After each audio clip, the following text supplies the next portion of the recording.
You're live.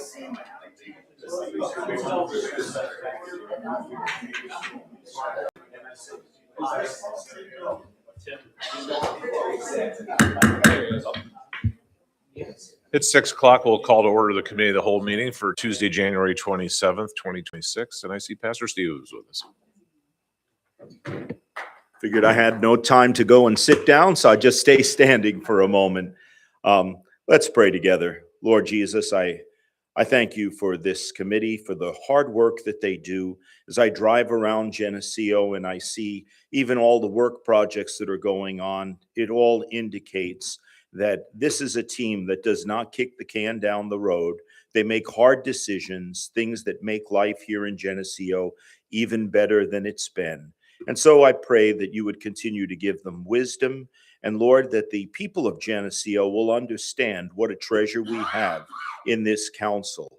And I pray, Lord, as they continue to make hard decisions, that we as the community will continue to show patience and forbearance. We pray all these things in Jesus' name. Amen. If we could all stand for the Pledge of Allegiance. Pledge allegiance to the flag of the United States of America and to the republic for which it stands, one nation, under God, indivisible, with liberty and justice for all. Page roll call. Rothschild. Here. Kennett. Here. Swanson. Here. Barnhart. Here. Roothouse. Here. James. Here. Samowski. Here. Arnold. Here. Okay, we have a quorum. Item number 4 on the agenda would be public comments related to agenda items. City ordinance allows members of the public to speak and give input up to 3 minutes during public comment. There can be no debate or action by the city council at this time. Anybody that wished to make a statement? Okay, moving on. Mayor's comments. I have none tonight. City council compliments. Any members of the council? Thanks for the new clock. I'm glad you noticed it, Greg. Thank you. I'm curious what you'll get hung up on now. Give it time. Okay, city administrator comments, Brandon.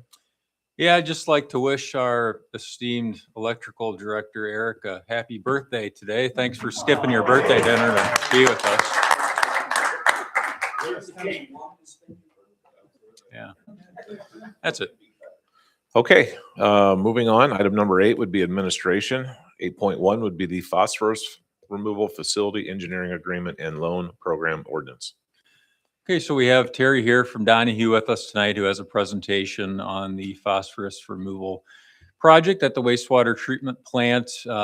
He will go through and give the council an update of where we're at, where we're going.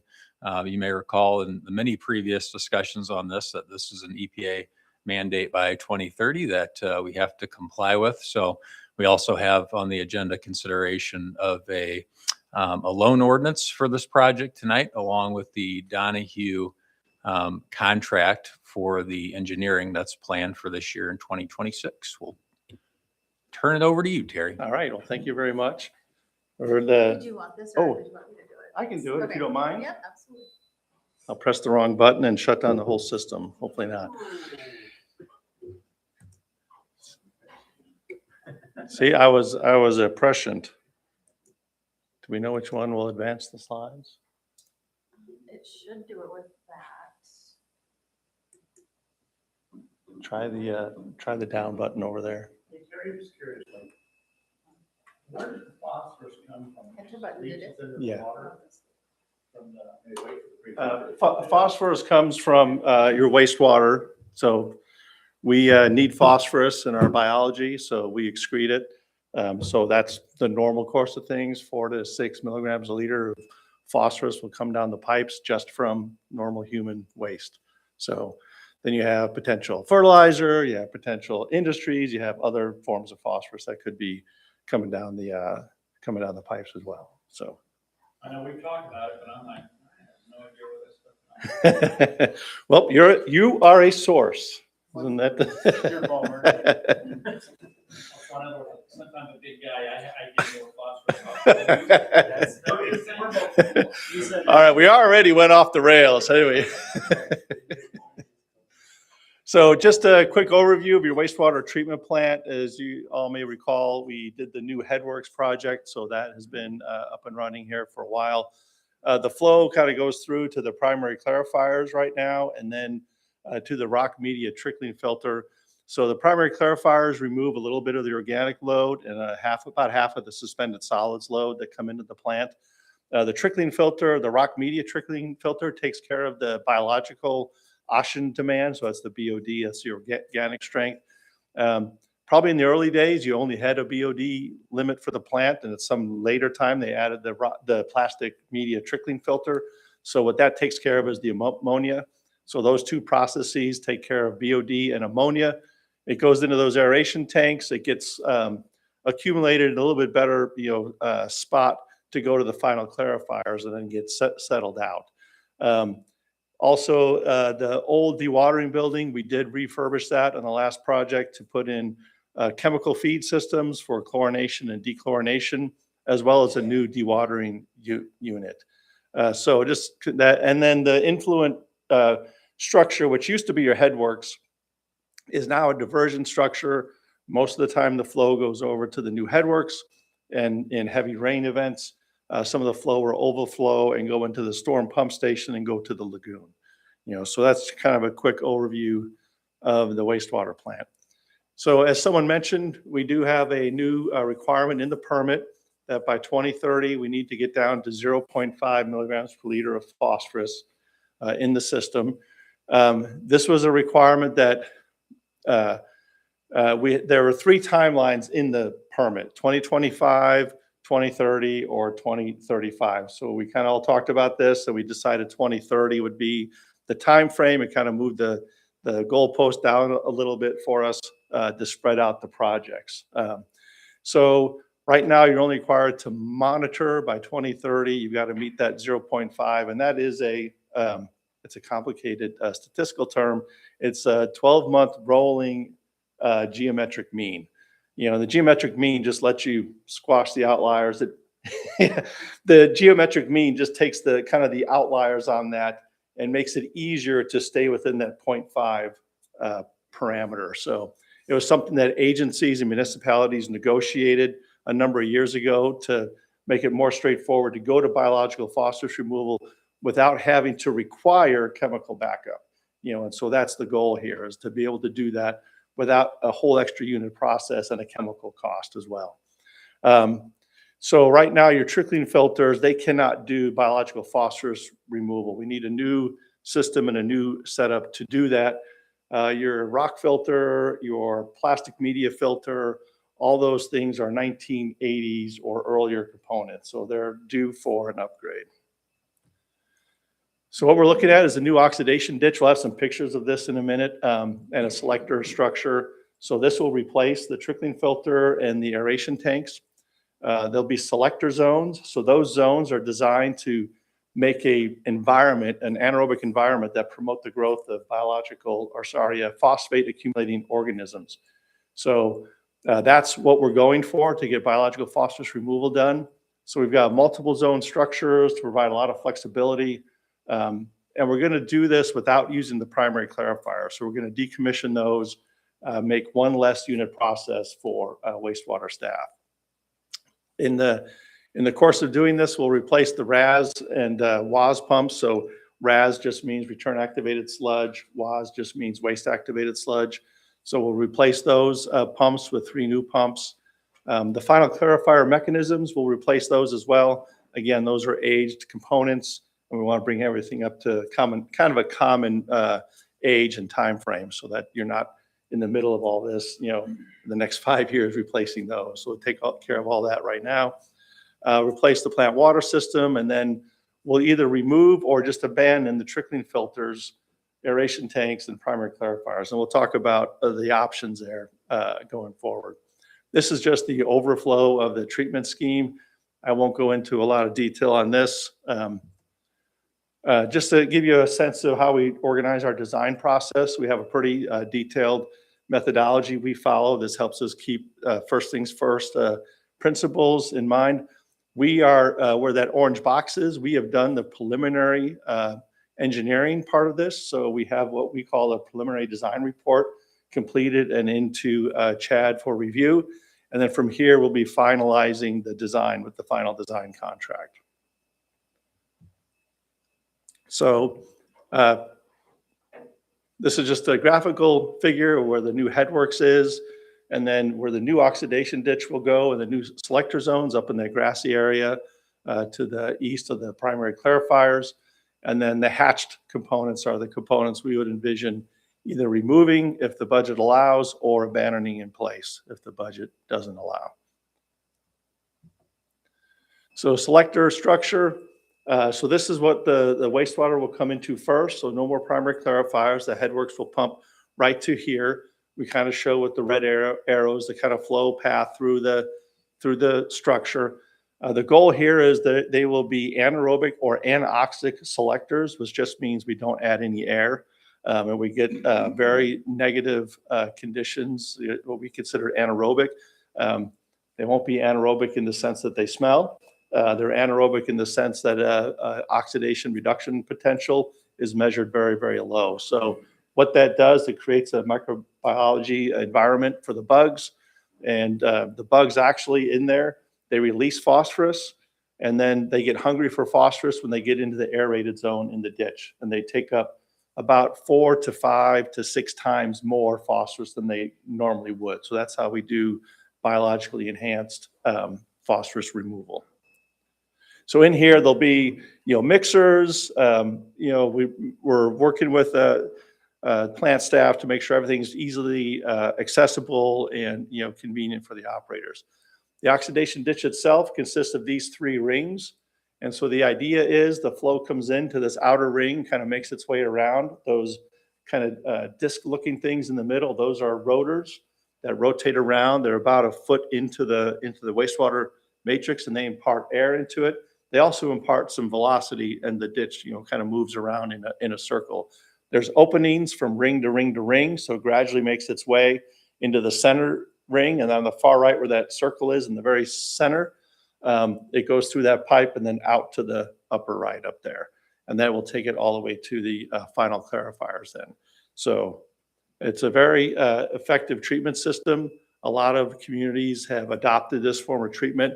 It's very stable and reliable, operator friendly, so and very energy efficient. So it was a selection that, as we looked at it, it made the most sense to carry forward with that. So just kind of a rendering of how this might look with the oxidation ditch, and in front of it, the selector zones.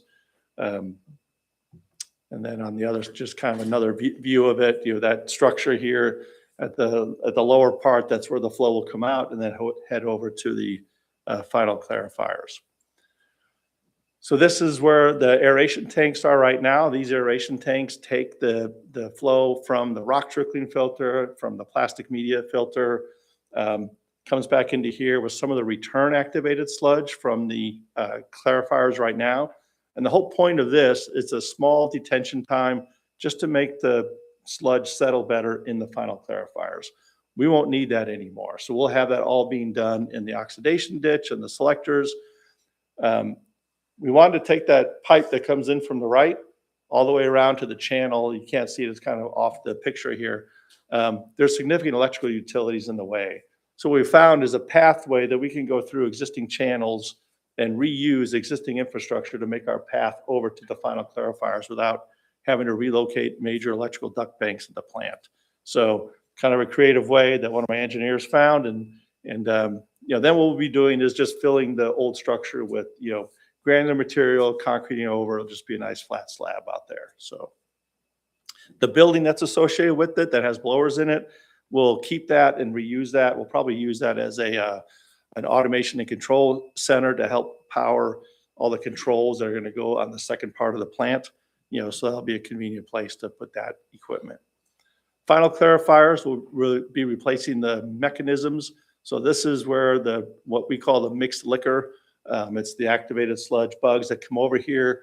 They get settled out. So we have a suction header down at the bottom that rotates around, pulls through to take it to the pumps. It gets pumped back to the head end of the selector zone. Scum baffle and beach, the center pier, the cage, the bridge platform, the troughs, the weirs, everything will be replaced, so it's all brand new for the operator. In the secondary control building, those pumps there, let's say RAS pumps, those are the return activated sludge pumps. There are some pumps there. We're going to replace that. The piping and the valves that are in there right now have significant age on them. So they've been, had some failures recently. So we're going to replace all the piping and valves down there. Yeah, just bring it up to current age for everything in the plant.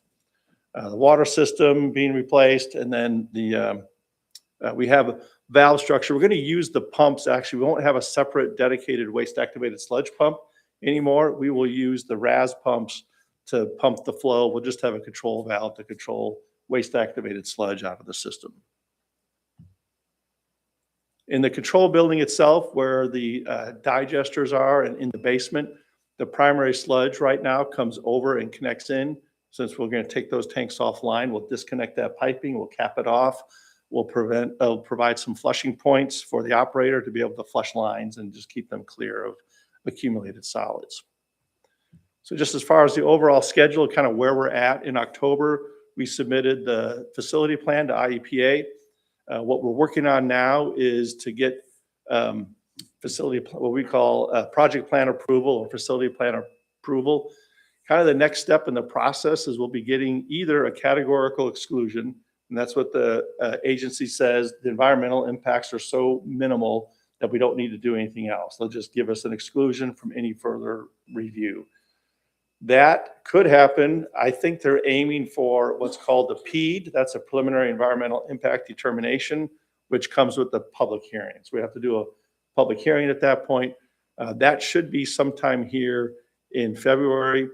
No later, if we have to do the PED, we have to get that done no later than the early part of March, because there's a notification period ahead, there's a comment period after, so we have to have that all closed out before March 31st. So if we get everything all done, we get project plan approval, then June is when they finalize what they call their draft intended use plan. So that's when we'll know if we're on the funding list or not. So there's a number of things that go into ranking the system. So some of it is age, some of it is what are you doing for phosphorus removal? That's a big part of it. So we have actually tried to score as many points as we can by doing some of this work. Then in July, we get the final intended use plan. And so once we're all scored and ranked and we're on the plan, then we can proceed out to bidding after that. So just a reminder, the funding nomination form was sent in for $13.9 million based on the project plan that we put together. When we've done the preliminary design, our cost opinion came back a little bit less than that, at 12.8.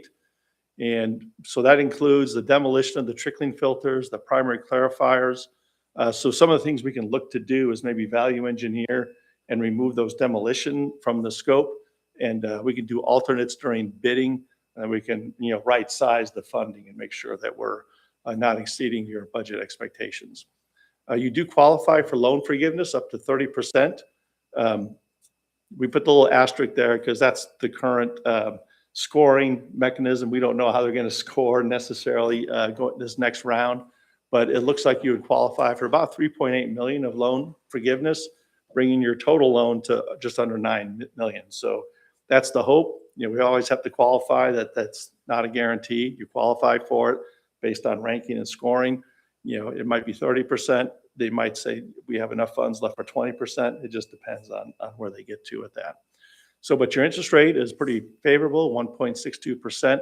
And then we just put for the loan term, 20 years. If you get the maximum loan forgiveness, you're about a $528,000 annual loan repayment. And without principal forgiveness, it'd be about $750,000 range. So kind of where we're at for the overall schedule. I won't go through all these bullet points, but the design contract, we'll get started on that here sometime after you guys look at that and approve that. We would be having workshops in April and August with 100% submittal in September timeframe. The goal of that is to go out to IEPA in August, and then we have everything ready to go or ready for the agency in September, and then we can go out to bid in October timeframe of this year. We would open bids in November. It takes a while for the agency to get loan agreements back out to us, so we may not see that until February timeframe of 27, which means a notice to proceed probably around April timeframe. And this should be about a 2-year construction effort. So construction complete in April of 2029. You remember, we have to be in compliance by 2030, by the end of 2030. So this gives plant staff and our process engineers some time to work together, optimize treatment, work out any kind of kinks or bugs, and that kind of thing. So I think that's all I had. So hopefully I kept it short enough and didn't bore you with the wastewater discussion early in the evening. I I'd be have happy to two answer quick any questions for you. Sure. So what is our current phosphorus level? We have to be at 0.5 milliliters. You're probably at around the 1.5 to 2 is typical. Usually with, if you're coming in at 4 to 5, you're usually using up about 2 of that for the bugs and everything. So in general, I think that's about the range. I think I've seen numbers that are higher, just kind of depends on time of year. So, And then in the ditch, if you're looking for a particulate to settle out, is there some, I mean, I assume over time that's going to accumulate up. Do we have to clean those out?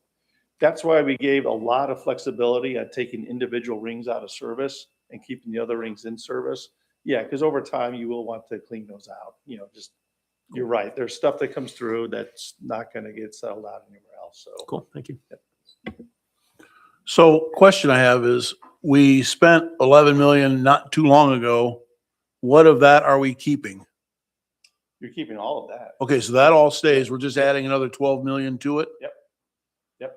And then is this the bid? I mean, you're gonna put it out to bid, but what if it comes in? Because the last one came way over, right? If I'm not mistaken. It was set at 8 and you came in about 11 because something wasn't correct. I think it was 8.5. And it came in over about 11 million then, right? Because something No, about I the think panels or I something? think the contractor's bid was about 8.5. Am I not correct that we came? Was it? Yeah. Okay. But this is going to cover that. We're not going to have this $2 or $3 million issue So, again. Well, that's our hope.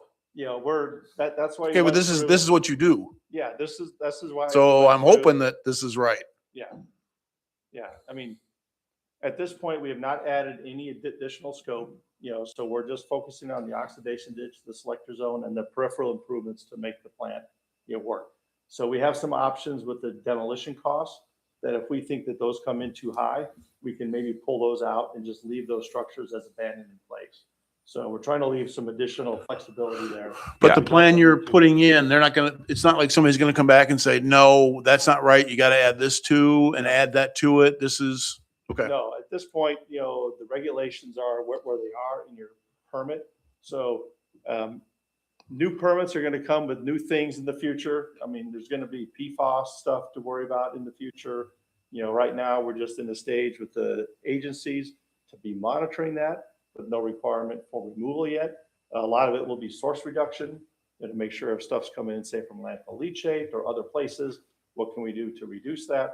You know, but in this case, you know, what we're doing is an advanced, you know, BNR, what we call a biological nutrient removal facility. So in terms of what IEP looks for, this gets you right in the spot where they are happy with, you know, what you're doing, you know, so we shouldn't see any regulatory hurdles come up that'll cost more. And if So you said something's coming down the line like that PFAS or whatever it is, let's say they bring that on, is this going to stay? Or is This this will will always, stay. okay, This just will have to add stay. something else on uh, possibly or whatever? I the mean, only way to take care of PFAS is to make sure it doesn't come in. You know, Okay. So we would do aggressive source reduction. So okay, the next permit cycle, what we're seeing for a lot of treatment plants is they're required, like over the first 12 months, to do a complete inventory of potential sources of PFAS coming into the plant. What I've been doing with some of those communities, such as your size, is let's not just do 12 months. Let's give them 24 months. It's a lot of effort because you have to look at all these different, you know, industrial codes that who might be possibly presenting PFAS to you. So you don't have a Teflon recycler in town like a couple of communities I work with do. So that's to your advantage. But when the time comes, we'll make sure that we give you guys enough flexibility and time to review that and don't get in a pickle. and this design will get it down to 0.5. Yes. Okay, I mean, right at 0.5, or it's gonna give us a little bit of leeway? We usually aim for that 0.3 Okay, range. So what we've seen in other facilities that have been set up like this, we're down to 0.3, 0.36. Total nitrogen is actually really stable and low, which is not a requirement of your permit. That could be a next step in your permit. This is set up so we could achieve better than 8 milligrams per liter of total nitrogen. You're probably going out closer to 15 or 20 right now. okay, And so that was the goal here. We wanted to give you a treatment system that not only took care of phosphorus, but also nitrogen, just in case they come back with, oh, by the way, you need to do nitrogen now. no, I get that. And there, the 0.5, that this is designed to keep it at that level? I mean, it won't go, you said 0.3. It will fluctuate. Yeah, but you what said we're you're looking at for the is mean. Is that, yeah, an annual Yeah. 12-month rolling geometric mean. I get that. I just want to make sure it doesn't bump up above and then it comes in and goes, Right. now we got to do something else. Yeah, so we'll have to, part of that first, that first process optimization stage before the permit level comes into effect, we'll be working with your staff, helping them operate, look at, wasting rates and ORPs in the selector zones and making sure we're getting to where we need to get to. So when did phosphorus become our enemy, or what is it? Or where's it go? So phosphorus gets accumulated in our lakes and rivers and streams, and it heads down towards the Gulf of Mexico, which you'll see happening, say, for City of Bloomington. Their drinking water reservoirs get inundated with phosphorus, and they cause a algae issue. And so that's what they're trying to avoid by removing phosphorus as much as we can. And it's a lot of the things that municipalities have had to do are called nutrient assessment reduction plans. And those are simply, we've had to look at the entire watershed to see what are the sources of phosphorus, how much does that particular point source contribute to that versus the farm ground? And can we all work together to try to reduce that? So we've done that in a number of different locations. Your permit was actually requiring to do a nutrient assessment reduction plan. I looked at the eutrophication potential on the receiving stream at the Green River, as well as the Geneseo Creek. And I showed the agency that you are not responsible and there is no indication that there's any eutrophication caused by your plant. So we got out of that requirement to do that study because that's $250,000 study. So we try to avoid that cost when we can. The phosphorus, though, is still a limit that they're trying to limit getting down to the Mississippi, getting down to the Gulf of Mexico, causing a hypoxic area, which is just devoid of oxygen, and it's detrimental to marine life. So that's the overall goal is the state of Illinois has what they call the Illinois Nutrient Loss Reduction Strategy, and they're aiming for significant cuts in phosphorus going to the Mississippi. So hopefully that answered your question. So you've got bugs that eat this out Yes, of the they're ditch. called phosphorus accumulating organisms. So it's just having the microenvironment that's conducive to them to proliferate. And that's what those selector zones are for. So then what eats the bugs, and then we start a So- whole new thing. So then those bugs are wasted and they go to the aerobic digester. And the aerobic digester eats them up, stabilizes them. Then we dewater that and that goes to landfill, right? Yeah, we're going to let landfill with that. Where do the new bugs come from? They grow. Okay, so they those are just, reproduce. Okay. Yeah. Terry, two questions. The easy one first, I think. Once this work is completed, combined with the previous work, does this get the plant in a short of another mandate or a compliance issue that we have to tackle in a position that we should be like running strong for 20 years without coming back? That's our hope. But we don't see, the only thing I could see coming down the road is if they got, for some reason, they said, you know what, we really want you to get your TSS really low. Sure. And I understand the compliance side yeah. of thing, but Yeah, as far so as functioning plant, that we're good stewards of the community, we've done everything we need to do, we're Yep. going to be there. Yep. I Okay. would say yes. The second one, this conversation, and I don't know how we address it about demolition of the other structures in the event that the bids come in too high. That gives me great pause because one, demolition's never cheaper down the road. Two, I don't want to be part of a council that we have dug ourselves out of in previous situations where that type of situation has occurred.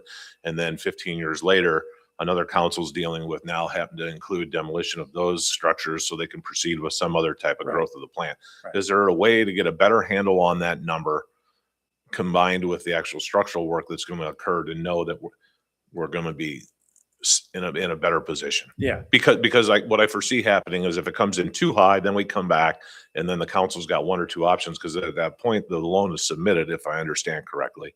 And we can't go back and ask for more money at that point. So yes and no, just to clarify that point. Okay. It's not unusual because these planning efforts are done so far in advance to when you can actually get the loan agreement. You do that months ahead of even starting design. You have a year or more of design and then you're out to bid.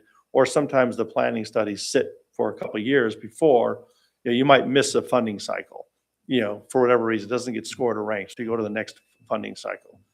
It's very common that we're asking the agency for extra funds, that a $10 million project becomes an $11.5 million project because it got delayed a year. Okay. So they're very accommodating when they can. They'll be very honest with you if they can't. Hey, this year we're really strapped. In almost every case that I've asked for an extra 2 million or 3 million, they've been able to add that to the loan. Okay.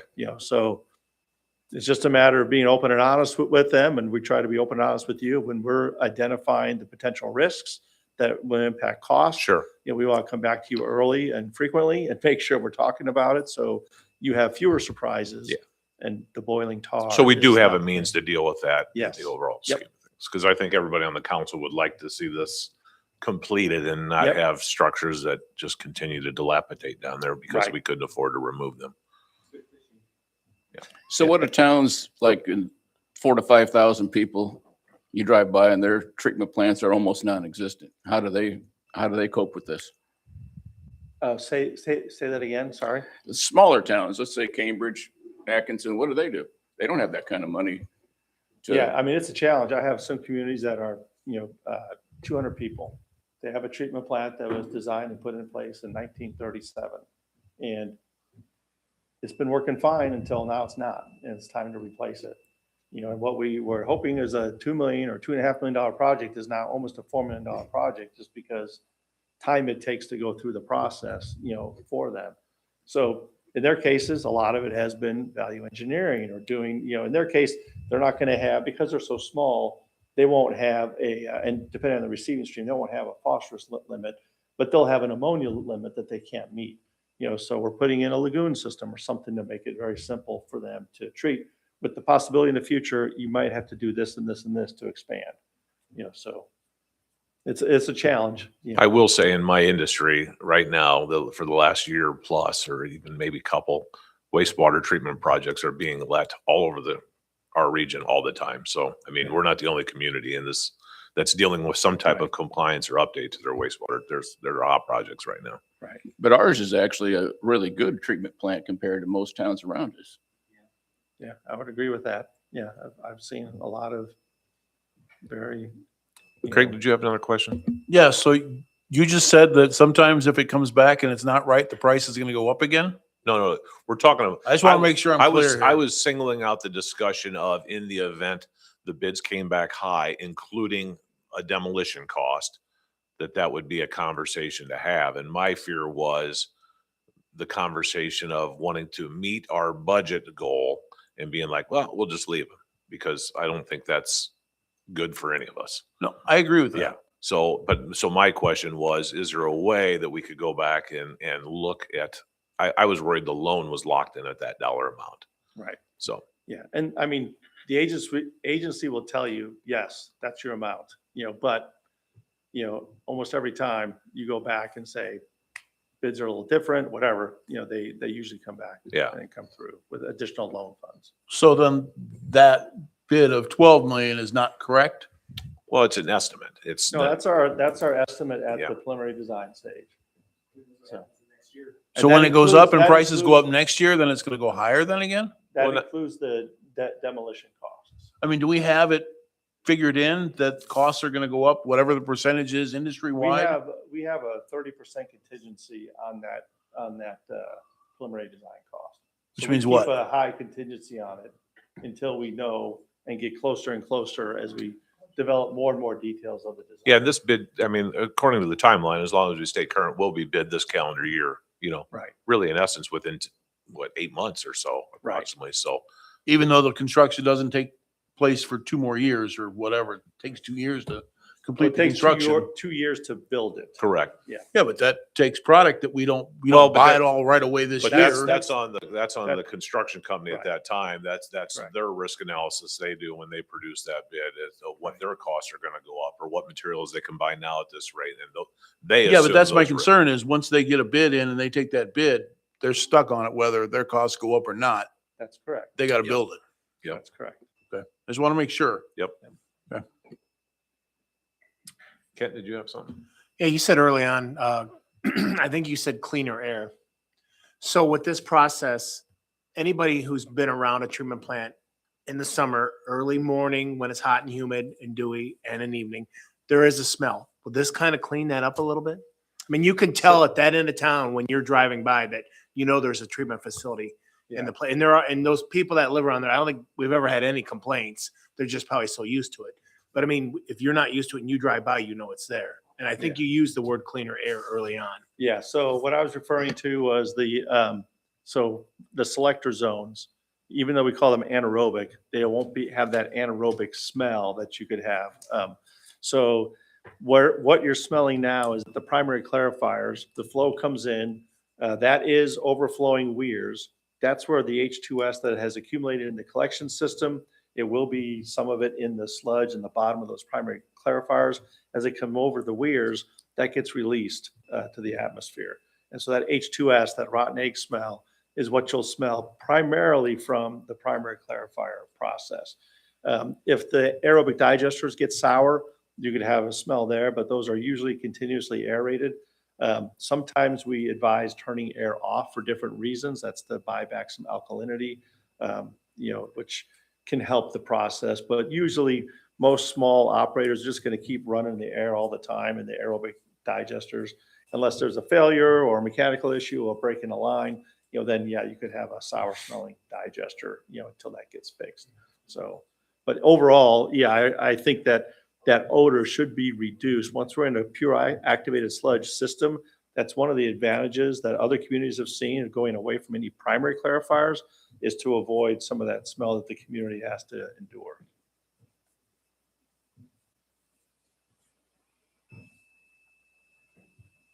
Anyone else? Okay, thanks, Terry. All right, thank you. Give me a keyboard. Brandon, do you have anything to add? Nope, there is an ordinance and the professional services agreement on the agenda for consideration. Motion to recommend approval of the 02602 and the Donahue Professional Services Agreement. Okay, before we do this, what is that? What is what? Is that part of that bid, the thing that they're putting in, or is this something different Yes, or? so the ordinance is a authorizing ordinance for the EPA loan that Terry discussed. Okay, We but have to their do- professional services agreement is part of that? The professional services agreement is the final engineering and design for the project. And do we know how much that is? Yeah, it's in your packet. It's $399,490.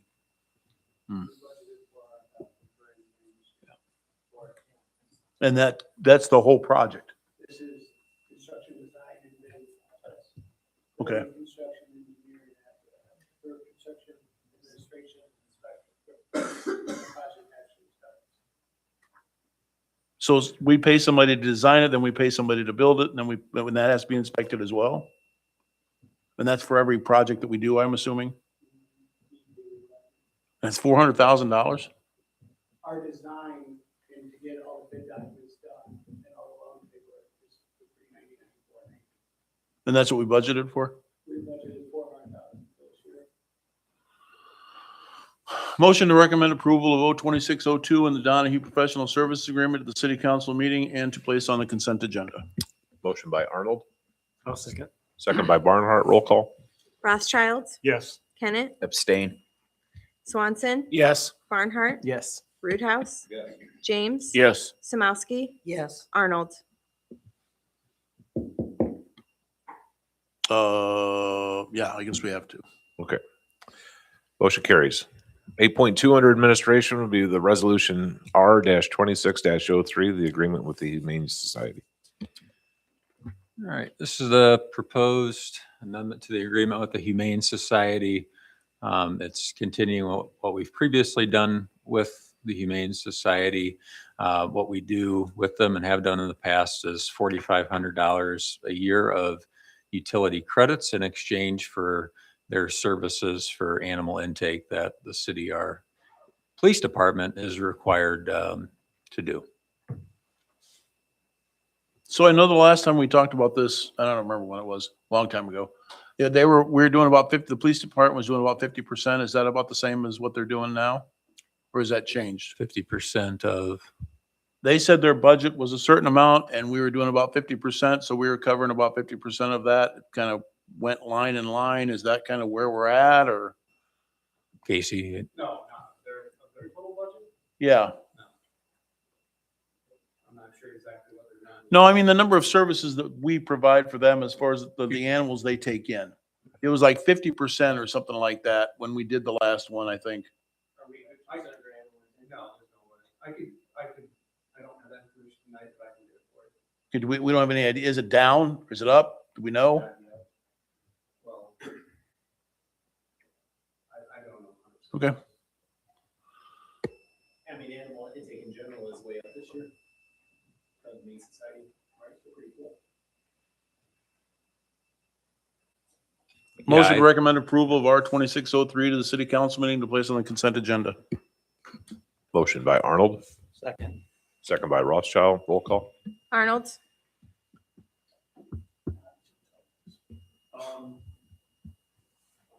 I'll abstain. Samowski, Yes. James, Yes. Roothouse, Yes. Barnhart, Yes. Swanson, Yes. Kennett, Yes. Rothschild. Yes. Okay, motion carries. 8.3 under administration would be O-26-01, the 2026 budget amendment.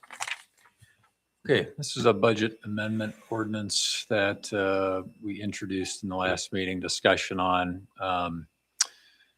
The motivation to do a budget amendment ordinance this year, as we discussed, was the North State Street project. This is a large proposed change to the 26 budget where we are moving essentially what we plan to spend over years 26 and 27 into year 2026 for phase 2 of that project from Wells to Ogden. As we discussed in the previous meetings, the bids did come in well for us. We're, as you can see in the numbers, what we previously planned in our capital plan and budgeting was 1.7 million for years 26 and 27. And we're now planning for 2.4 million for this project in total. So the Walter D. Lawd Construction Company bid came in way under what construction and engineering early estimates predicted when we were originally doing these budget numbers. So we have a breakdown here in the agenda sheet. Jamie and I tried to break down all of the changes in all departments of the amended budget that we're proposing, including carryover funds from continuing projects from year 2025 as well. In the past, we've done one-off resolutions for carry forward funding, but we worked to do this all in one clean amendment to include all the projects and the carry forward funds this year.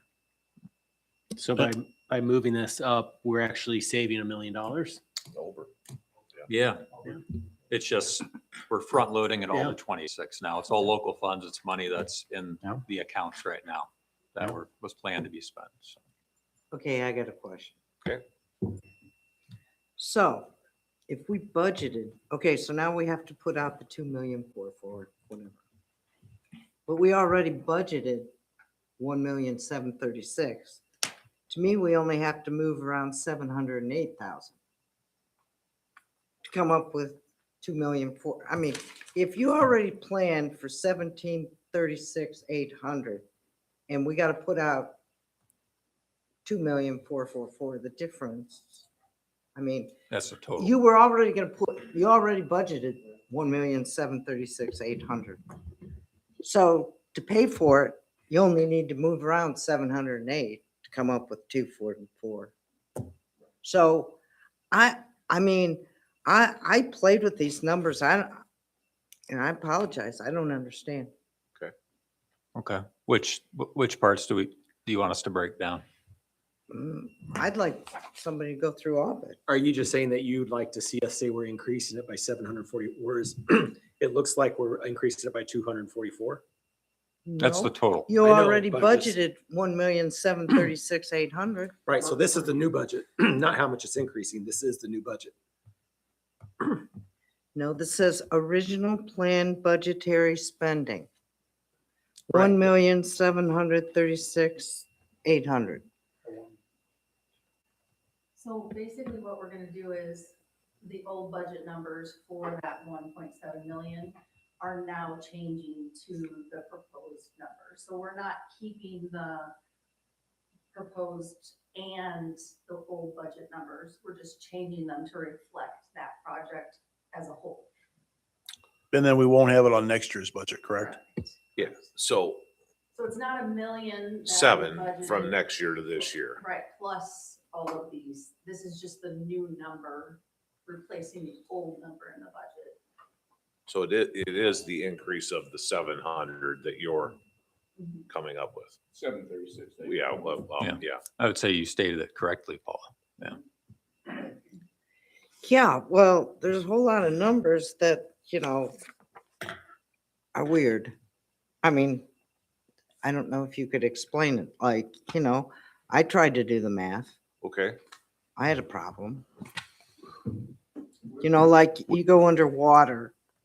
So 85,000 carry over from 25. So that means you had a surplus. And, so are you moving the 85 to help with the 708? No, those I are don't two know. separate things, right? So we have the budget and then we're also updating the budget because we had carryover. Those Carryover. are two different numbers entirely. I think it's really confusing. So one is. I understand that Yeah. you wanted to do it all in one thing, but Yeah. it's awful hard to track.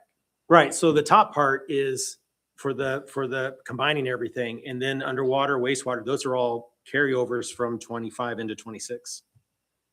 I just So don't those like it numbers aren't that it's all. related. I realize Okay. that it's one big thing and we're trying to get it done, but But I'm just saying it's not it's one pretty- big thing. I understand Okay, that they would like to make it one big, Mm. beautiful. The auditors actually requested that if we're making that big of a change, it has to be in the new budget. Oh, I agree, but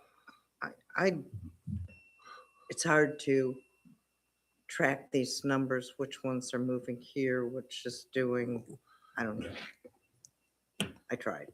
but I guess I'm trying to understand where, and I'm with you, Paula, but like underwater, we're carrying over 85,000 and 46,700 and 270. And then the 70 and 200, which all add up to 831,700. Right? I don't know. That's what I need explained to me, I guess. I think that So the adds new up. budget's gonna be 831,700 For that. For the- specific for GL water, for that account. For that GL account, correct. And to get there, you're gonna move 85 from 25 Mhm. carryover. You had a surplus. No, we didn't have a surplus. We just So- didn't finish the project. You didn't finish a project. Yeah, all the carryovers are projects that. That are did moved not. Into 26, correct. That we budgeted in 25 and didn't finish in 25. Well, you're gonna have to be finished at some other time? Yeah, They're gonna be finished in. This year, 26. yeah. They're on the list of capital projects for this year. okay. So you're just moving them over to this budget so you can finish them this year under budget. So all the carryovers are part of that. Correct. That's what I'm saying. There's We- really two totally separate things. Right. One we is would be doing increasing regardless. the State Street, and then the second thing is updating it for all the carryovers. and those All are the two carryover totally I we're would have doing separate- liked to have seen it separate. Yes, it is right there. I mean, that's, I guess what I was trying to say is everything above the. bold You mean two water- separate amendments or two separate ordinances is what you're saying? I just would like to see it separate, like to see the ones that are being carried over. But that But is. they're right listed there. right there. with, not all these. Everything that's bold, yeah, in is parentheses, carryover, moved, carryover, carryover. so the top part is the. Yeah, the I get State that. Street. Okay. And then the bottom stuff is all the carryovers. So it's, I guess you're right. There could have been a line right there that said carryover, but everything below that bolded water right there is carryover. I just think it's very confusing. Do you? I'm not the only one here. Well, we're here to help. So you got to help me, help you. I'm trying to figure out how we can make this better.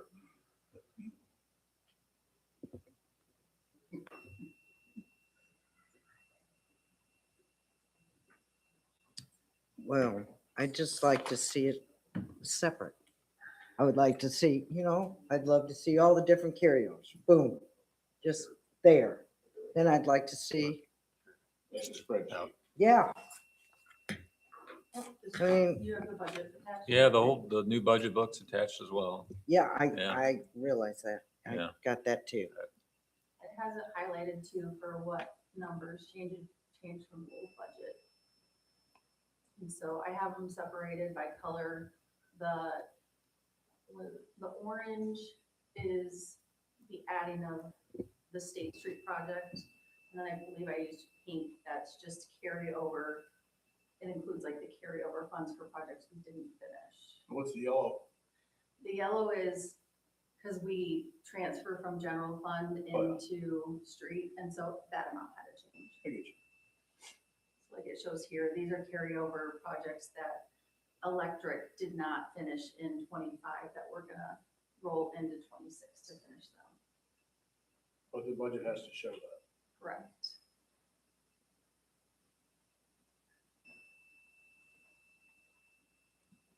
Keep asking questions, Paul. I'll be clear on it.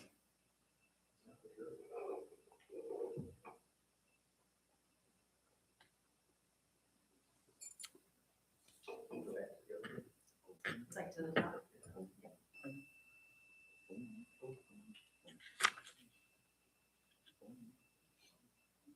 I just, again, I'm with you, Paul. To me, they are very separate and they're all listed out individually. So that's why I'm kind of confused. Yeah, I think it's very confusing. No, I'm confused why you're confused. It's all listed out very, and I'm not poking fun, seriously. It's just every one is outlined here. So when you say you don't know what we're moving. And like that electric department, so that's how much has changed on the budget, in the budget program next month, right? Yeah. So there is. Totally what you Right. understand, so I'm not trying to- Whatever. And that truck had been budgeted at 80 and it's only 65, so you Yeah. save money on that one. That's the one we purchased, it hasn't been delivered yet. So, Yeah. well, yeah.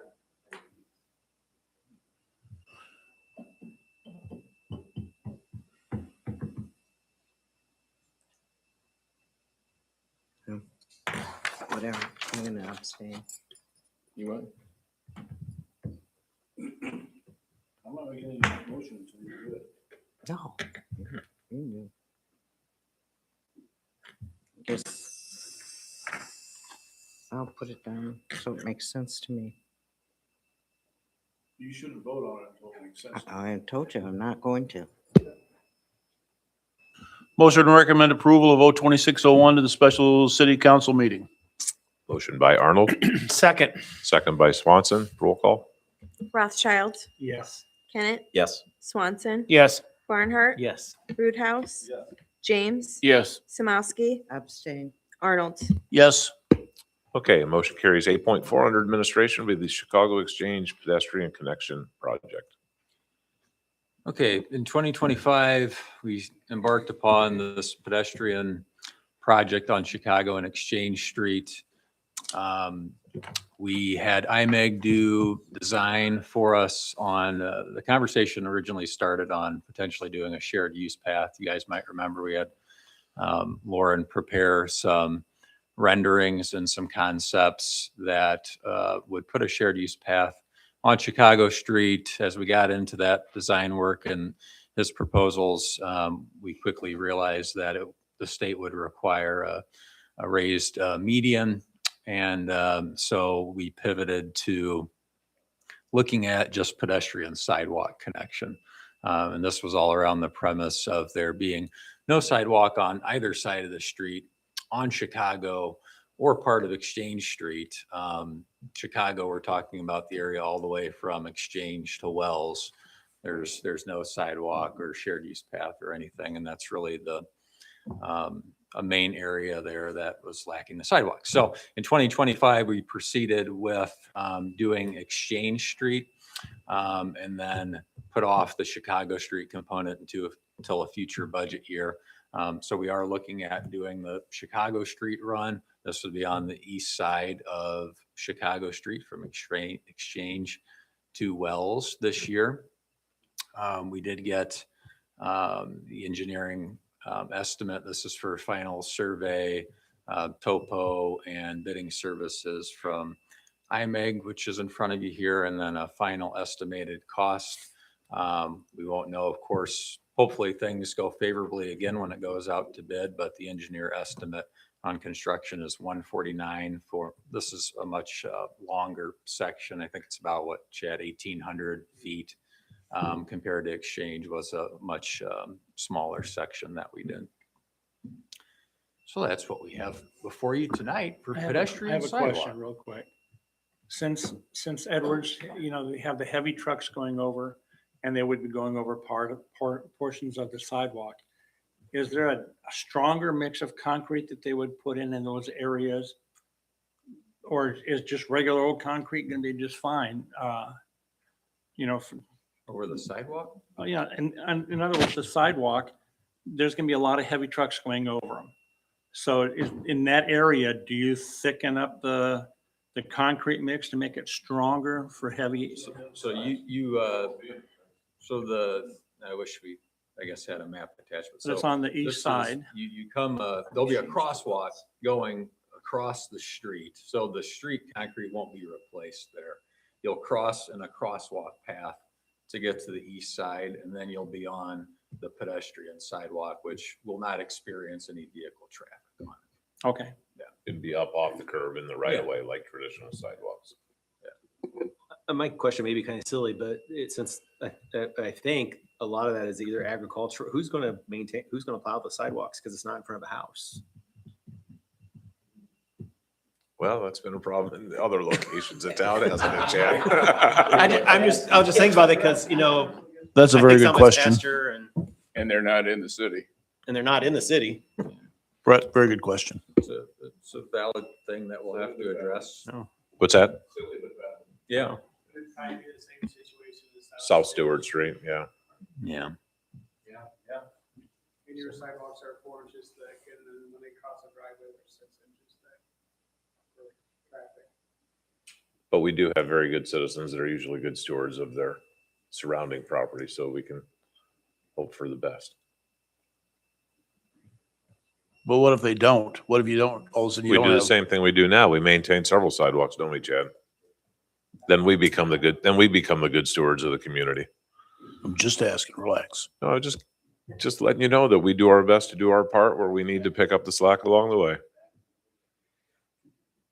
Give Chad a new shovel. Give me a snow blower and I'll volunteer. Like that. Motion to recommend approval of That's design in your bidding ward, you services volunteer. proposal from IMEG for $28,400 for the Chicago Street pedestrian pathway to the city council meeting and to place on the consent agenda. Motion by Arnold, Second. second by Kennett, roll call. Arnold, Yes. Samowski, Yes. James. Yes. Roothouse.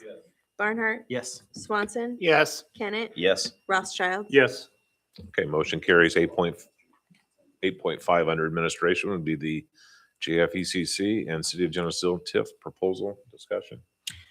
Yeah, so I think, we can just give a little bit of an update on this. There won't be anything to move forward tonight. We got back from PGAV is the consultant that the city hired to do the analysis for the Ford Road potential TIF district project. Last night, we got back their initial analysis. They did a study of the grounds. They were on site. They've been running the numbers, the EAVs with the county, trying to determine really two things. One, primarily is the project feasible to qualify as a TIF district if the city intends to move forward with JF Edwards. And two, is it economically going to be a sustainable project to bring sanitary utilities to that district if it's created? So we had a call with them today. We got back the analysis, and the answer to both of those questions is yes in the initial analysis. So we, again, we just got it back last night. We talked through some things with them today. We need to make some adjustments on their draft. We'll bring that back for the council to review at the next meeting, along with some agreements to hopefully get engineering going on this, that we need Edwards to sign off on and give everybody comfort that this thing is a go moving forward. So I would say it's good news coming from the consultants that we hired at this point, that it is a feasible project, and more to come on February 10th. Unless anybody else wants to add anything that was in the meeting today. Nah. Okay, any questions or, okay. All right, moving on. Item number 9 on the agenda would be the payment of city and utility bills.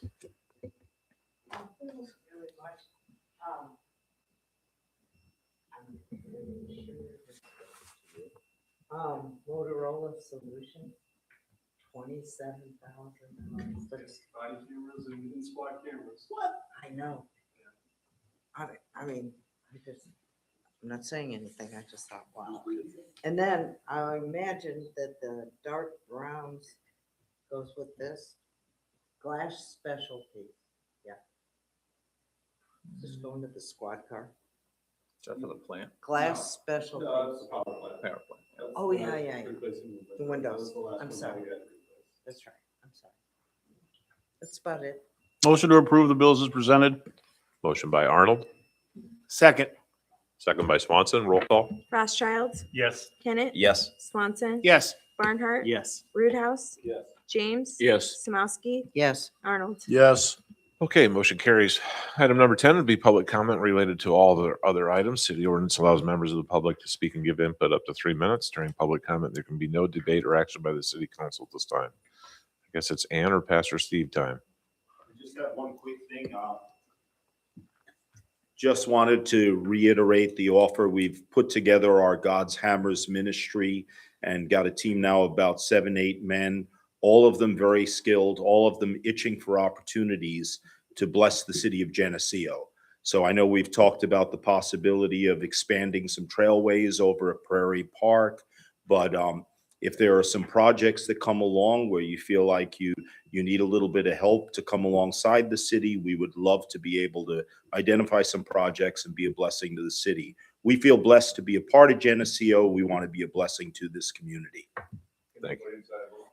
What was that? I'm I thought you were thinking- going to I'm ask thinking me of a if we pool. could plow the sidewalk, and I said, first I got to get my men fired up to do a better job of clearing our sidewalk, and we can work on some others. But that is not out of the scope of possibility. Is That's that a the kind of yes? Things Yeah. Is that a there's the yes? Solution. Right down the street. right now, our guys are actually on Thursday. A lady in our church still has a driver's license, over 90 years old, got an estimate on an oil leak for $2,000. They're going to be fixing it for $54 in parts and getting the job done in a couple of days. So these are some really good and talented guys, and we want to do what we can to bless the city. Well, get Thank us you. back on that sidewalk thing, would you? And you didn't have nothing? Okay. Next on the agenda would be adjournment. Motion to adjourn. Motion by Arnold, Second. second by Barnhart. All in favor, say aye. Aye. Opposed, same sign. We're adjourned. One more meeting.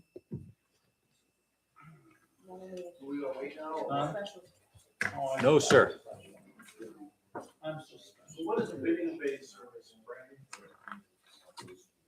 What is a bidding phase service? We're paying someone $3,000 to put them out for bid? Yeah. For what? What are, what, It's an electronic bidding. It's right now, process. Paula. It's electronic? Yeah, you gotta Special send all your order. stuff to these houses, and that's what people, if they don't look at the sheets.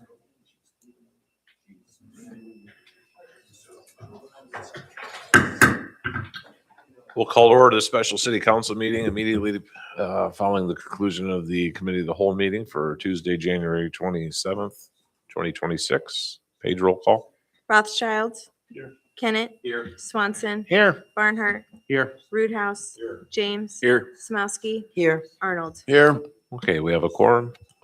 Next will be public comment related to agenda items. City ordinance allows members of the public to speak and give input up to 3 minutes during public comment. There can be no debate or action by the city council this time. Okay.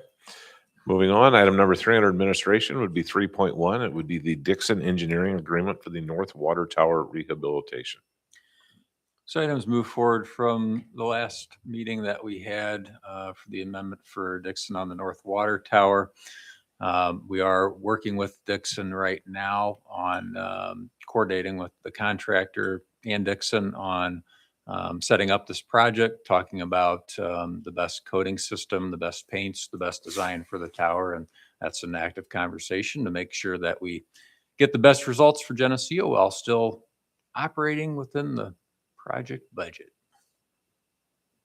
Am I reading this right? The project budget's for 100 and what they got for the agreement is 127,000, something like that? This amendment's for 59,365 Okay, on I the get it. Dixon side. I'll make a motion to approve the Dixon Engineering Contract Amendment for the North Water Tower project. Motion by Barnhart. And what does that amendment do? It provides services for Dixon they will be conducting inspections on site. And actually Dixon is here if you'd like to explain your services. Yeah. Sorry, Craig, I didn't mean to cut you off. Tim Wilson, I'm project manager with Dixon Engineering. The amendment that you have in front of you actually provides construction observation services related to the project. The project has already been bid. Our original contract with you was to develop the specifications. That's what you see on the front page of it, the 8650.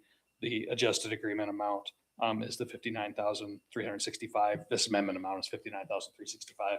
That is the observation services related to it, project administration. It also includes a warranty inspection to be completed within 13 months of substantial completion, and weld inspections, coating inspections. So an observation agreement is just you watching them do it? Is that how I'm understanding it? There's to some extent, yes. It is us watching them do it, but it is us verifying that the contractor is following the specifications in regards to the coatings applied, the mill thicknesses applied, the cure times involved, the surface profile generated from the blast, all of the actual. So these are, this specifications. 59,000, that's like hours, based in hours that you're going to be, that somebody's going to be on site watching? Is that how I'm understanding it? Not exactly in hours, but it is tied to, the easiest way to kind of describe it is if you look at the page 7 of the amendment, it maps out the actual services that are being rendered. So the largest dollar figure that you see there is the coating observation phase. Mhm. And that is basically divvied out into 23 critical phase observations. Those are points in time where we will be verifying the surface profile that's generated after blast, and in between each coat of paint that's applied, along with the weld inspections that are there to verify the metal improvements that are taking place in the tank.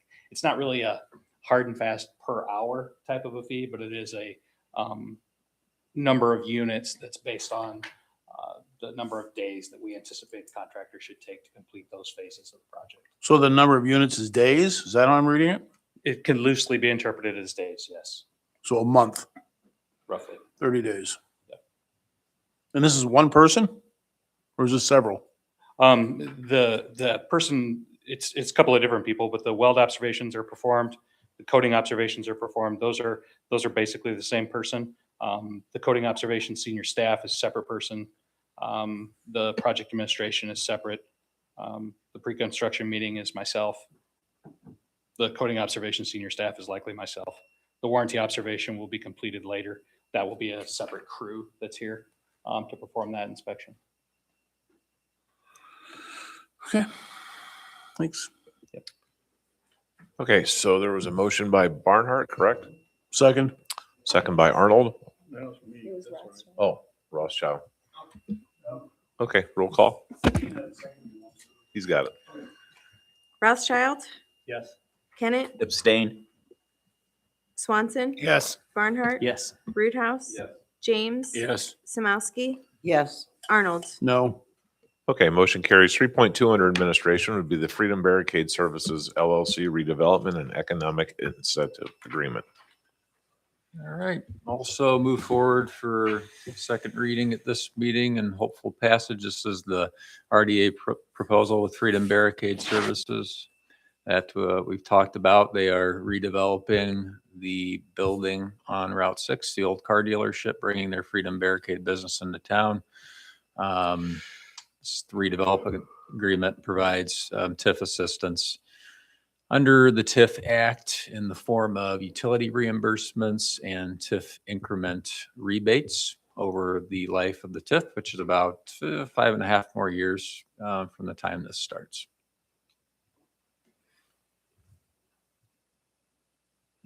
Motion to approve the redevelopment and economic incentive agreement between the city of Geneseo and Freedom Barricade Services LLC. Motion by Arnold, Second. second by James. Roll call. Arnold. No. Samowski. James. Yes. Roothouse. Barnhart. Yes. Swanson. Yes. Kennett. Yes. Rothschild. Yes. Okay, motion carries. 3.3 under administration would be O-26-01, the 2026 budget amendment.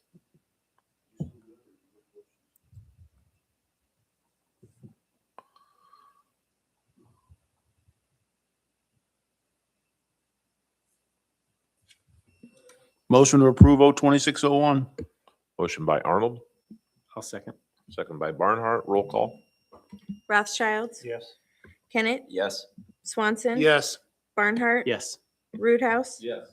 James. Yes. Samowski. Arnold. Yes. Okay, motion carries. Item number 4 on the agenda would be adjournment. Motion to adjourn. Motion by Arnold, Second. second by Swanson. All in favor, say aye. Aye. Opposed, same sign. We're adjourned.